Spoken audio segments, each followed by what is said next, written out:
While I am personally still shaking from meeting Mr. Sakamoto earlier on stage, I like to welcome you to another episode of Nintendo Red Cube, coming live to you from the Nintendo Red Cube here at Gamescom in Cologne, Germany. And I'm joined by my lovely colleagues from Nintendo of Europe. Hey guys, good to have you here. Chris and Filippo, of course. Hello, everyone. Whew, yeah, I wasn't able to say that first sentence without stuttering. It's because I'm really, really nervous. It was so great to meet Mr. Sakamoto, right? I mean, you guys already know him, but for me it was really exciting. We are big fans as well. I mean, it's the fanboy trio here. Yeah. It is a little bit, and I can add something to that as well, because like earlier this day, we were really fighting about who's allowed, more or less, to play this segment right now, because everyone wanted to play, right? Yeah, I mean, even if we played it before, like just having a chance to another 10-15 minutes of Metroid gameplay, it's hard to pass up. And that's exactly what this episode of Nintendo Red Cube is all about. We are going to focus on Metroid Samus Returns, the newest version that is coming out for the 3DS, and you guys are going to tell us all about it. Yeah, so let's just start with a brief introduction. Yeah. So Metroid Samus Returns is a reimagining of the Game Boy original Metroid 2: The Return of Samus. And while it makes use of the original map layout and world layout and follows the same kind of storyline, it really expands on it in so many different ways. And what we're going to do in this live stream is basically try to touch upon these elements, how it expands, and also go into a bit more detail about the new Aeon ability that we just revealed on stage called Phase Drift. That sounds pretty exciting. So, Filippo, I know that you are excited as well. Maybe you can tell us a little bit more about where we are going to start right now. So, basically, we are going to start almost where the previous on-stage demonstration ended. Yeah. So, we're going to show you a little bit more. We're going to start actually by getting the last out of 4 Aeon abilities soon. And Chris, just if we can take away the gameplay, please.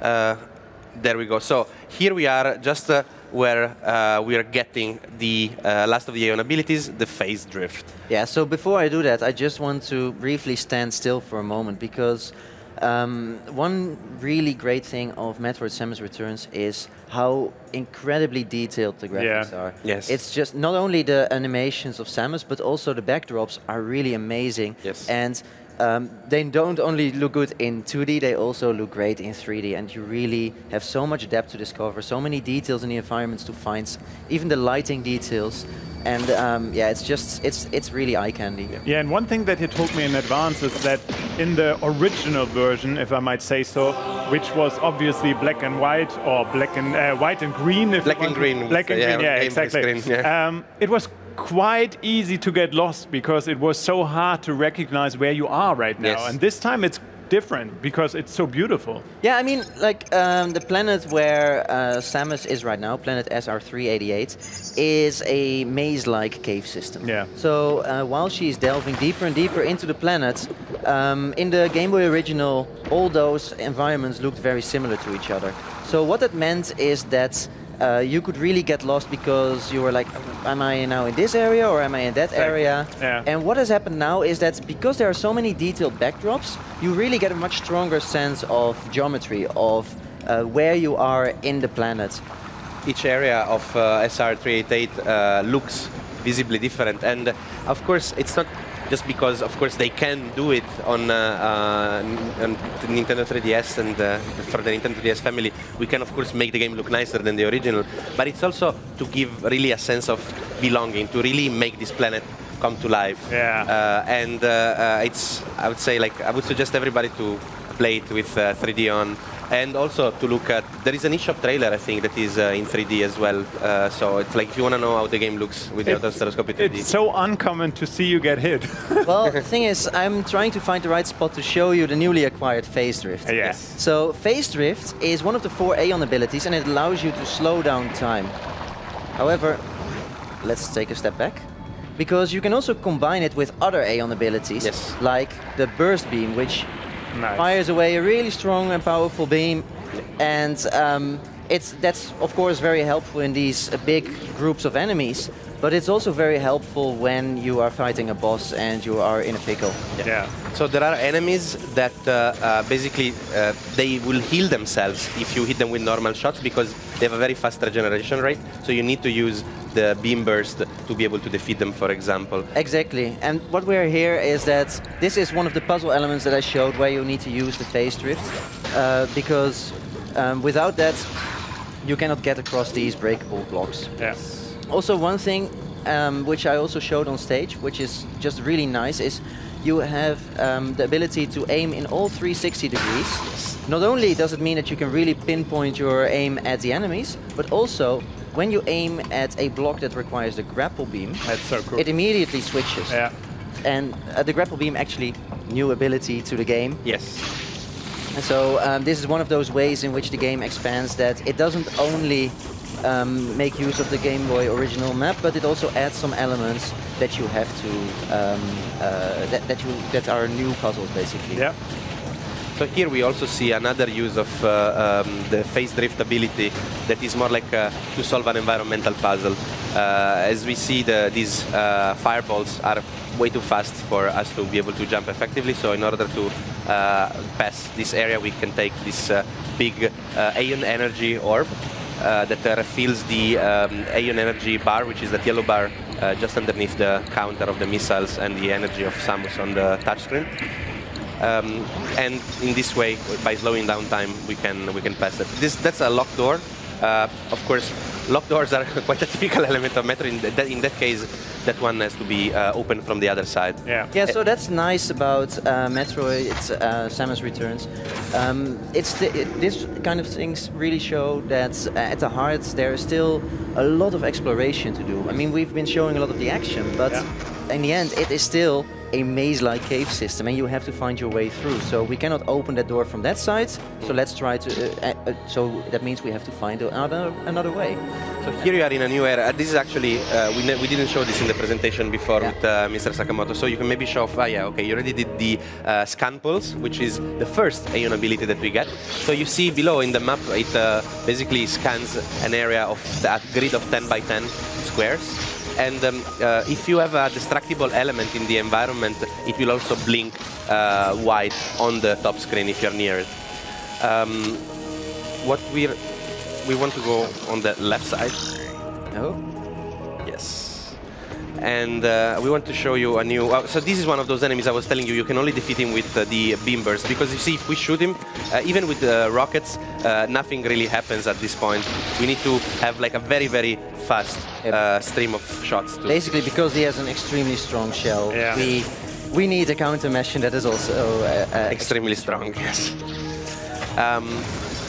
So actually, what happens if you get hit exactly? So what happens if you get hit by this enemy or by this yellow energy blast is that all of your Aeon abilities get disabled for a brief amount of time. So even though they're tiny, they are very, very dangerous, those guys. And this is also a typical element of Area 5, the place where we are right now, where you have these very organic creatures like those bugs that were exploding and these robots sort of mixed together in an environment that's very like forest-like in a way. Alien forest-like, I would say. Yeah, so what we see here is it's a spot where I cannot pass. Yeah. At least not for now. So again, trying to find another way.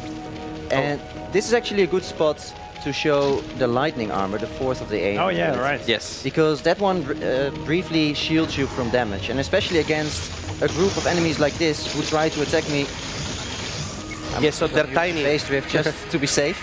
That was just useful. They're tiny, but they do a lot of damage. Yeah. So the lightning armor basically allows you to consume the Aeon energy instead of your life bar, and in this way you can survive.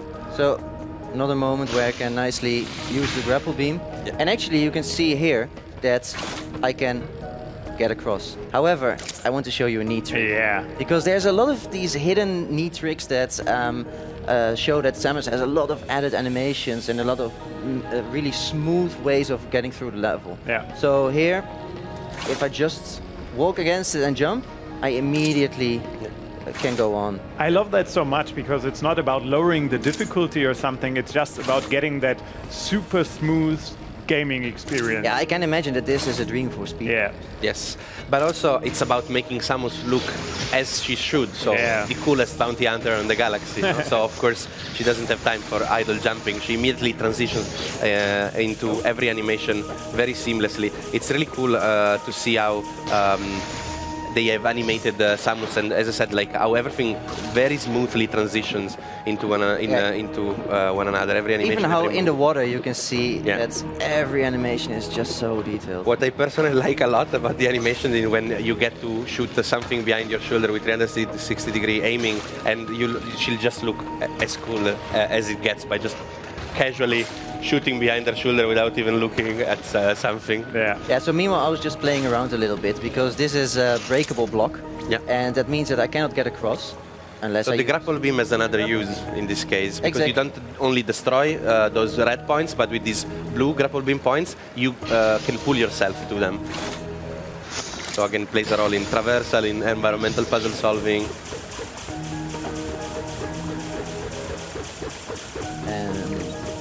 We are at a very advanced part of the game. The objective of Metroid Samus Returns is to kill 40 Metroids that are living here in the planet SR388. As you can see from the counter below on the bottom screen, we have 12 left. And the counter also acts as a radar. So you see it starts blinking yellow. It starts blinking yellow because we are close to a Metroid. Yeah, so I'm just standing still here for a moment because you can hear we now have a very peaceful, calm, melancholic music. That's about to change. Oh yes. So here we are in a very hot environment. We can be in here and not take any damage because we have the barrier suit already. And here we see a new type of Metroid. Well, not a new type of Metroid, but a different type of Metroid than what we've shown before. Which kind of Metroid is this one? Sure. This is a Gamma Metroid. Exactly. And what you can see is it's not an... Oh, that was mean. Yep. It's not a normal Gamma Metroid. It's actually one that is slightly evolved already because it has some fire capacities to it. So let me switch to the Ice Beam by using the touchscreen. Really easy to switch between beams and try to get at it. Oh, this is going to be dangerous. So, jump, jump, jump. I know. So they have they have many different kinds of attacks, and so their pattern can become very unpredictable. You really need to and especially learn. against the Gamma Metroids, I feel they are one of the most unpredictable ones because they can walk and they can fly. And as you can see, even though I know the strategies of how to defeat him, sometimes you just don't get the chance to do it. So you want to hit the soft part on his belly, which is where the nucleus of the Metroid is. And if you hit with a fully charged Ice Beam Blast, you will basically freeze his belly and he will not be able to do certain attacks. Yeah, however, he's getting me into real trouble because he's not giving me any chance to really retaliate. It's the beauty of live performances, of course.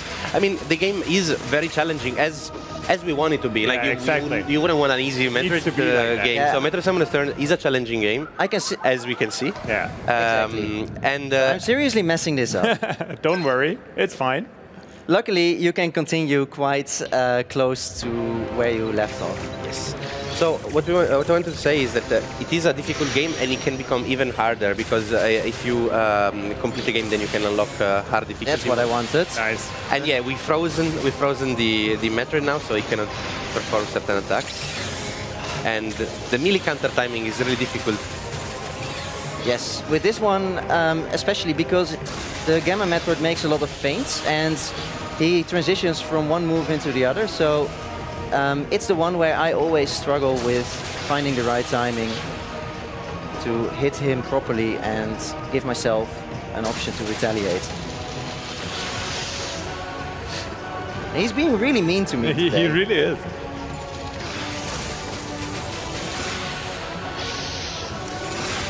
Even though, as we said before, this is a Gamma Metroid with fire. And we are as well in a lava lake. So it's not just the fight that makes it more difficult, it's also the environment that makes it So let me actually use a bit of the beam burst and the phase drift, but I actually consumed all my Aeon energy. Oh, see that, what happened there? He actually thawed the ice by going into the lava. Yes. they are mean, but also smart. They are, yeah.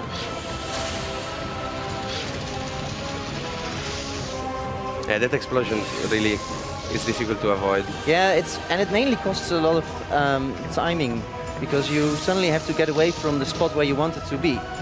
And yes, that's what I wanted. Okay. Now I can. So now it will come at you and probably will do a melee attack that you can counter. Finally. There it is. Nice. And we have these amazing animations. I love this. Where, yes, there we go. Where Samus fights and shoots rockets. It's really cool. Let's put it like this: it has been easier sometimes, but yeah, it was successful. It was successful. I mean, as I said, we are both pretty experienced with Metroid Samus Returns, but even a fight in which you know everything still can throw you off a little bit if you just don't have time. wanted to showcase that it's kind of challenging. So it's Well, Filippo was talking about challenging fights, so.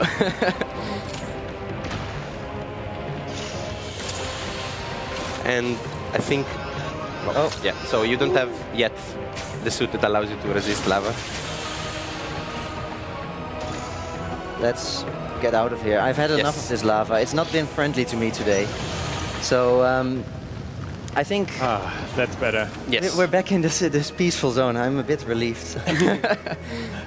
Although we have to be careful for the bottom here. Yes. But yeah, this was the part that we could show in addition to what we already showed on stage.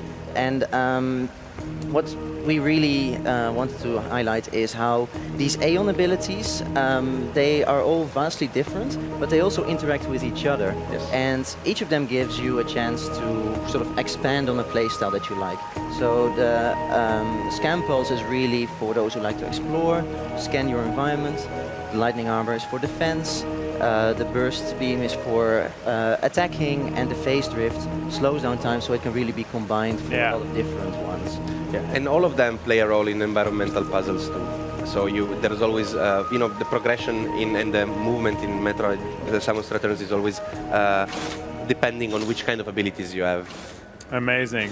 Yeah, so thank you guys very much for giving us a bit more insight on the highly anticipated title Metroid Samus Returns for 3DS, which is coming out at September 15th. Yes. It's not that long anymore. No, fortunately. Luckily not. Long enough. I'm looking forward to that, man. Yes. For sure. Incredible. So thank you very much for that. We're going to see each other again in just a few seconds, because right now we're going to show what our reporter Max is doing on Gamescom, because he's running around the Gamescom, also the Gamescom camp and outside just in Cologne, and talking to people and showcasing what you can do with the Nintendo Switch, of course. And right now I'm just curious to see where he is. So let's see it. Max.